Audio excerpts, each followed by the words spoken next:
सारी इंसानियत एक मर्द और एक औरत के जोड़े से पैदा हुई, आदम अलैहिस्सलाम और बीबी हवा। इन मज़ाहिब में से एक मज़हब मानता है कि सिर्फ औरत यानी कि बीबी हवा इंसानियत गुनाह में पैदा होने के लिए ज़िम्मेदार है। ये मज़हब कहता है क्योंकि एक औरत ने गुनाह किया, एक औरत के वजह से सारी इंसानियत गुनाह में पैदा हुई। इस्लाम इस बात को बिल्कुल नहीं मानता। इस्लाम में आदम अलैहिस्सलाम और बीवी हवा दोनों को यकसा जिम्मेदार ठहराया गया है और कई जगह कुरान मजीद में इसका जिक्र आता है। मिसाल के तौर पे सूरह आराफ में सूरह नंबर 7 आयत नंबर 19 से 27 तक तकरीबन 1 दर्जन से ज़्यादा टाइम दोनों को खिताब किया गया है, आदम अलैहिस्सलाम और बीवी हवा। और यहाँ कहा गया है कि दोनों ने अल्लाह सुब्हानहू व तआला की बात नहीं मानी, दोनों ने उसके बाद माफ़ी मांगी और अल्लाह सुब्हानहू व तआला ने दोनों को माफ़ किया। कुरान मजीद के मुताबिक दोनों को यकसा जिम्मेदार, दोनों को यकसा कसूरवार ठहराया गया है।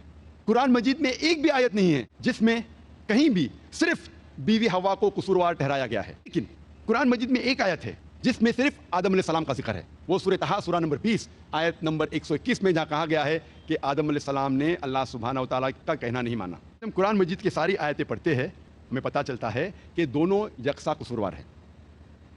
और कुछ गैर इस्लामिक मज़हब है जो ये कहते हैं कि इसकी वजह से अल्लाह सुब्हानहू व तआला ने औरतों पर लानत भेजी और औरतें तकलीफ से बच्चे जनेंगी, ये उनके लिए एक सज़ा है क्योंकि औरत ने अल्लाह का कहना नहीं माना, इसीलिए औरत के ऊपर लानत है और वो तकलीफ के साथ बच्चों को जनेंगी और अपने शोहर की गुलाम बनेंगी।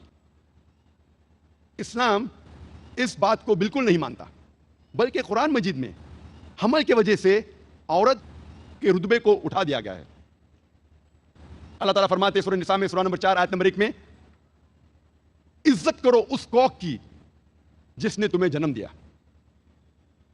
अल्लाह ताला फरमाते हैं सूरह लुकमान में सूरह नंबर 31 आयत नंबर 14 में कि हमने इंसानों से कहा है कि अपने वालिदैन की इज्जत करे, अपने वालिदैन से अच्छा बर्ताव करे, और तुम्हारी माँ ने तुम्हें तकलीफ के साथ जन्म दिया, तकलीफ के साथ अपनी कोख में रखा और तकलीफ के साथ आपको जन्म दिया।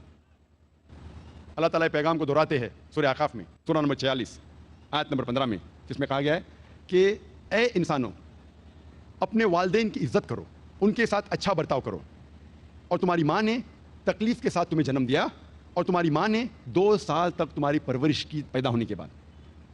इसके अंदर वीनिंग का जिक्र है, मैंने आपको दूध पिलाई। यहाँ